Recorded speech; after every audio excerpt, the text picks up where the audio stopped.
Soyez les bienvenus dans ce 19-20 régional. Les températures vont à nouveau s'approcher des 40 degrés cette semaine. Les vagues de chaleur se succèdent et les conséquences sont multiples. Nous y consacrerons une partie de ce journal avec notamment les éleveurs contraints de mettre leurs bêtes à l'abri alors que les fourrages commencent à manquer. Le mois de juillet 2022 est le plus sec jamais enregistré depuis le début des mesures en 1959. À peine plus de 8 mm de pluie en moyenne, soit un déficit de 85%. Et les températures vont à nouveau s'affoler cette semaine alors que les éleveurs sont déjà en difficulté, contraints de laisser leurs bêtes plus longtemps à l'étable pour échapper à la chaleur. Mais dans le même temps, les stocks de nourriture s'amenuisent à cause des mauvaises récoltes. Le reportage en Aveyron de Rouzana Vanissian et Raphaël Talbot.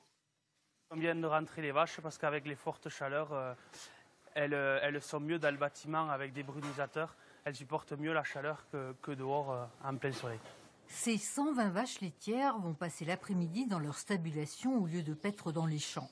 Il va donc falloir les nourrir, mais avec la sécheresse, le maïs, qui constitue 50% de leur alimentation, est chétif et en quantité insuffisante. Les 10 dernières années, on sort des rendements à peu près à 10 tonnes de matière sèche. Aujourd'hui, on sera sur des rendements à 5-6 tonnes de matière sèche. Il manque presque la moitié de la coque en grains. On le voit, tous les grains qui sont là, c'est des grains qui ne sont pas fécondés par rapport aux autres. Là. On voit qu'il en manque beaucoup. Et la taille de la coque, d'habitude, on a des coques qui font entre 20 et 30 cm. Là, on a des coques d'à peine 10 cm. Même constat chez cet éleveur de brebis laitières. Ces 400 bêtes ne sont dehors que 2 heures le matin. Et pour les nourrir, il a dû puiser dans ses réserves d'hiver. On se retrouve qu'avec ça pour repasser les brebis pour tout l'hiver. Après, on a un silo d'herbe à côté, qui est aux 2/3 de ce qui devrait être. Il manque beaucoup. Nous, 50%, il nous manque tranquillement sur l'exploitation. Et ce manque à gagner impacte tous les éleveurs du département. On n'a pas eu de pluie dans le mois de mai.